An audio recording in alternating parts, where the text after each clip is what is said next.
ওরা বাড়ি বয়ে জানতে এসছে, সবাই তো আর বাড়ি বয়ে জানতে আসতে নাও পারে, তাই বলে তো তুমি কারোর মুখ বন্ধ করে দিতে পারো না গো, তাই না?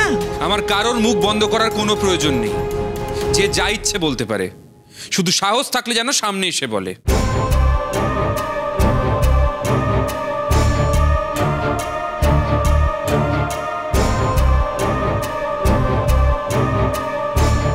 রিঙ্কা, তুমি বড় হয়েছো, বুঝতে শিখেছ। তোমার এটাও বোঝা দরকার যে আমরা একটা সমাজে বাস করি, আর সেই সমাজে একজন মানুষের সঙ্গে আরেকজন মানুষের বন্ধুত্ব হয়। তোমার মায়ের সঙ্গে রোহিত সেনের একটা বন্ধুত্ব হয়েছে, ভালো কথা, ফাইন।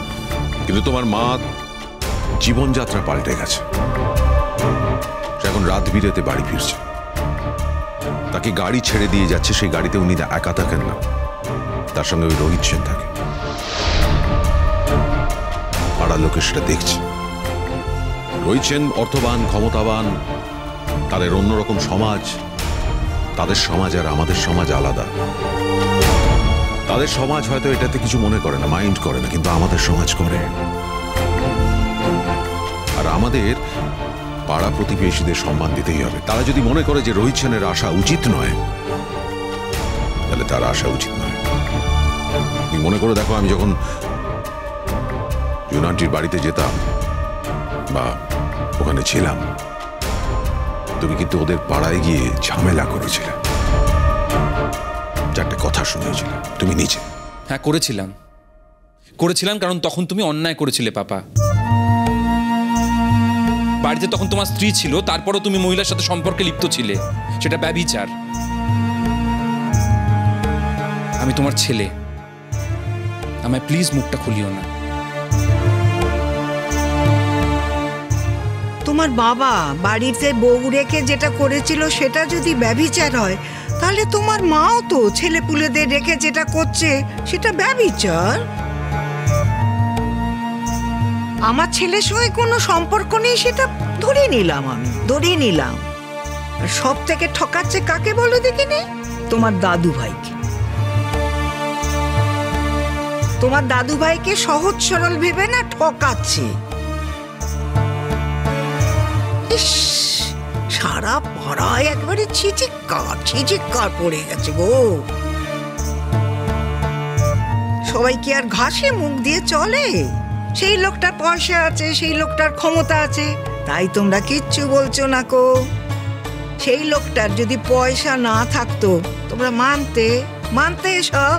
ঠাম্মি, ঠিক আছে, আমরা না হয় মানুষটা খারাপ, আমি কোনো কিছু ভালো দেখি না, ঠিক আছে, তাহলে এরা যে বাড়িতে বয়ে কোনোদিন কিছু বলতে আসেনি, তাহলে এরা আজ বলতে এসেছে কেন? প্রায় তো দেখি বাড়ির সামনে একটা গাড়ি দাঁড়িয়ে থাকে, নানা রকম উপহারও নিয়ে আসে, বৌমাও তার সঙ্গে বাড়ি থেকে বেরিয়েও যায়, আবার মাঝরাত্রিরে বাড়ি ফেরে। এতে কি তোমার মায়ের খুব সম্মান বাড়ছে রিঙ্কা? আমরা আজ বাড়ি বয়ে বলতে এসছি বলে তুমি আমাদের খুব অপমান করলে, ঠিক আছে, মেনে নিলাম, কিন্তু যারা নিজেদের মধ্যে কথা বলে তোমার মায়ের নামে নানা রকম কুৎসা রটাচ্ছে, তাদের কি করবে তুমি রিঙ্কা? যাই দিদি, আজকে উঠি। হ্যাঁ। ও মা, আপনারা মিষ্টি খেলেন না? না গো, আজকে আর মিষ্টি না। জানো তো, পাড়ায় একটা না নাগরিক সমাজ আছে, আর তাদের মেম্বাররা যদি খেপে যায় তখন এই আমাদের কথাই তোমার মনে পড়বে, যে আমরা কোনো খারাপ উদ্দেশ্য নিয়ে তোমাদের কাছে আসিনি, তোমাদের সাবধান করতেই আমরা এসেছিলাম।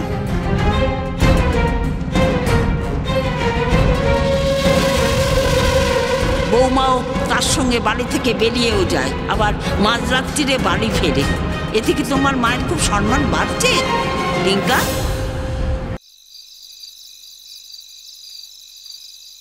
আমি চট করে একটু গরম গরম ভাত, ডাল, আলু ভাজা, বেগুন ভাজা করে দিচ্ছি। আসুন, ওপরে আসুন। এই শ্রীময়, এই বাড়িটা তো নিশ্চুপ নিরিবিলি কেন বলো তো? সব গেল কোথায়? মেসুমশাই গেলেন কোথায়? অনেক রাত হয়ে গেছে তো, সবাই মনে হয় শুয়ে পড়েছে। বাবা বোধহয় শুয়ে পড়েছেন, ডিঙ্কা দিঠি ওরা উপরেই হবে, আসুন। আমি তোমাকে এত করে বললাম যে রাত হয়ে গেছে, আমি যাবো না তোমার বাড়িতে, তুমি জোর করলে আমাকে। আচ্ছা, সারাদিন তো কিচ্ছু খাননি, চা ছাড়া কিচ্ছু জোটেনি, একটু খেতে কতটুকুনি সময় লাগবে? আমি এক্ষুনি করে দেবো, আসুন উপরে আসুন। তুমি বা কি খেয়েছো সারাদিন?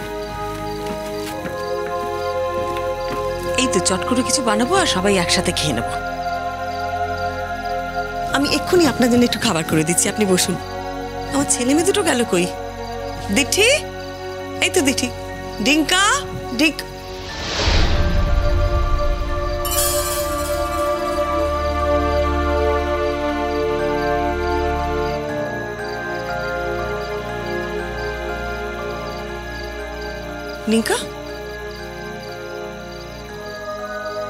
কি রে দিঠি?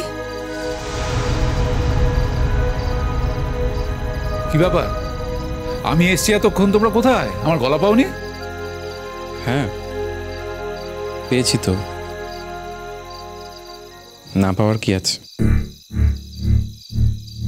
আমার গলা পাওয়ার পরও তোর বাইরে আসুনি, ব্যাপারটা কি?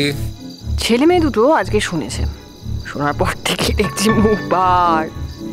দেখি এখন কি করে। হ্যাঁ, রোহিত সেনকে আচ্ছা করে ভালো মন্দ দেয় কিনা।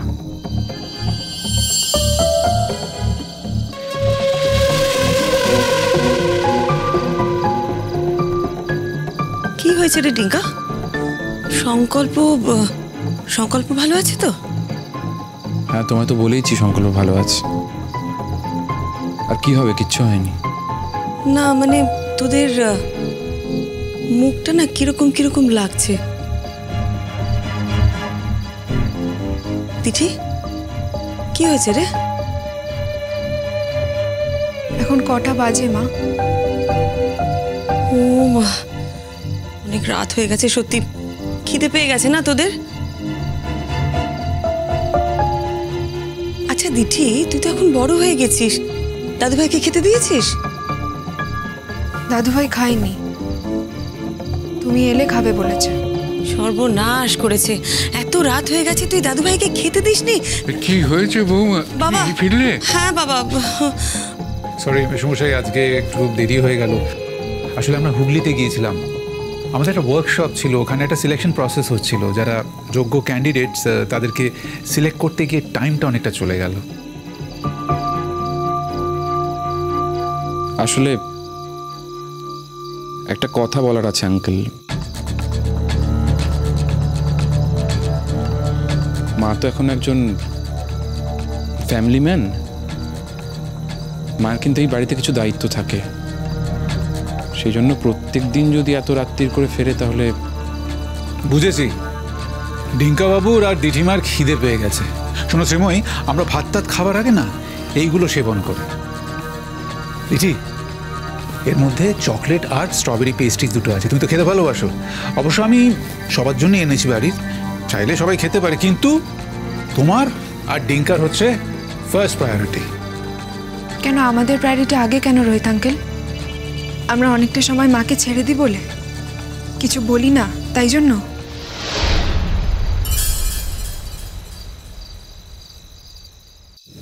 ঠিক বুঝলাম না দিঠি, মানেটা কি? মাকে ছেড়ে দিই মানে কি বলতে চাইছিস বলতো?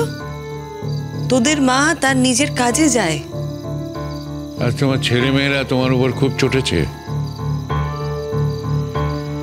কেন জানো তো বৌমা, নিজেরা তো কোনোদিন হাত পুড়িয়ে খায়নি, আর সব নিজে নিজে নিতে হয়েছে। চিরদিন তো তুমি মুখের কাছে বাড়িয়ে দিয়েছ, সেই জন্যই সব। আর কি বলবো? না না মেশমশাই, এই কথা বলবেন না। ওরা যথেষ্ট এক্সপার্ট, ও প্রয়োজনে ঠিক পারবে। হ্যাঁ প্রয়োজনে সব পারে। মা, তোমার একটা কথা বলবো, কিছু মনে করো না।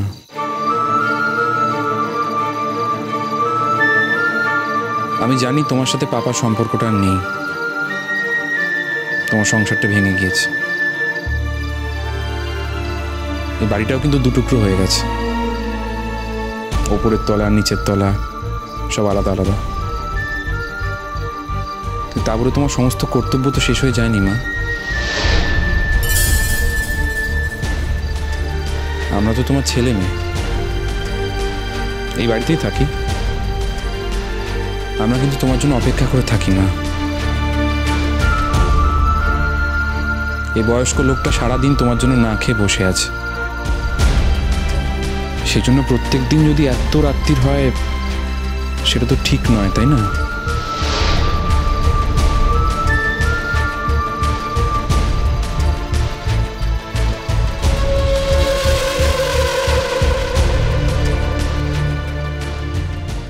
আপনি কিছু মনে করবেন না রোহিতা, আপনাকে বাড়িতে ডেকে খাবার কথা বলে আমি যে কতটা লজ্জিত সেটা আশা করি আপনি বুঝতে পারছেন না।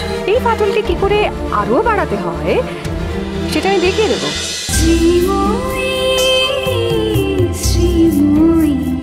স্টার জলসার প্রিয় শো দেখার জন্য সাবস্ক্রাইব করুন আমাদের ইউটিউব চ্যানেলে এবং আপডেটেড থাকার জন্য প্রেস করুন বেল আইকন। চলো চলো চলো চলো পাল্টাই।